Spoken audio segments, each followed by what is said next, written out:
And line 14, which my lips have uttered and my mouth has spoken when I was in trouble. So let me go back and read 13 because it is a comma from line 13. So I will go into your house with burnt offerings. I will pay you my vows, which my lips have uttered and my mouth has spoken when I was in trouble. So a lot of times we say, God, if you get me out of this, I'm going to do it, this and this and this and that. And so you promise some things to God. And so you have to be able to fulfill those things. 15, I will offer you burnt sacrifices of fat animals with the sweet aroma of rams. I will offer bulls with goats. So he's saying all these things that he's going to give to God. And then that's a Selah. He's going to rest right there. Line 16, come and hear all you who fear God, and I will declare what he has done for my soul. I cried to him with my mouth, and he was extolled with my tongue. If I regard iniquity in my heart, the Lord would not hear. But certainly God has heard me. He has attended to the voice of my prayer.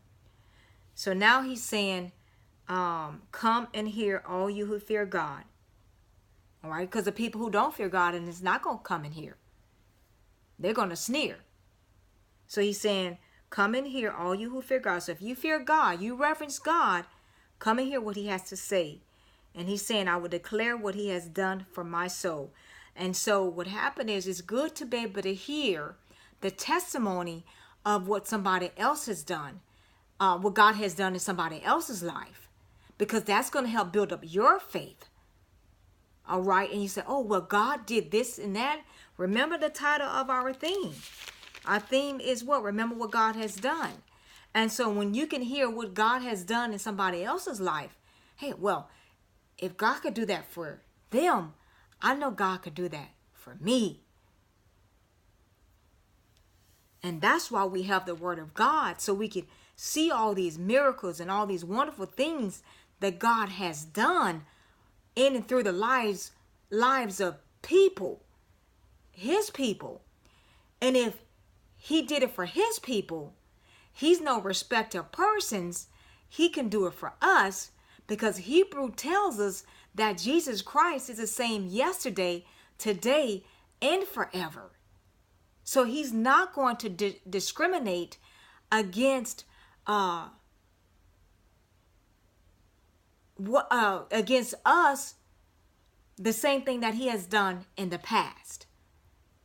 So now it says right here in 17, it says, I cried to him with my mouth, and he was extolled with my tongue. If I regard iniquity in my heart, the Lord would not hear. So he's saying, I cried to him with my mouth, and he was extolled with my tongue. If I regard iniquity in my heart, the Lord would not hear.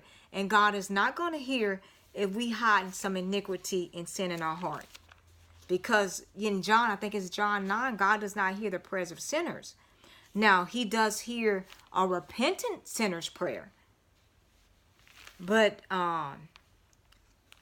he can't just be fooling around and saying all kind of things to God and think he's paying attention to that.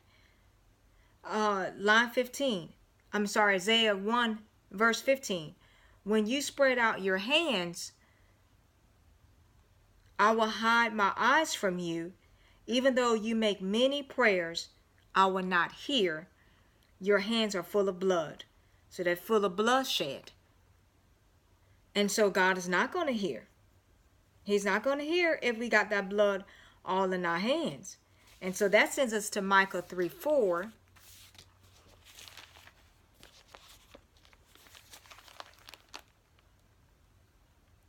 That says, then they will cry to the Lord, but he will not hear them.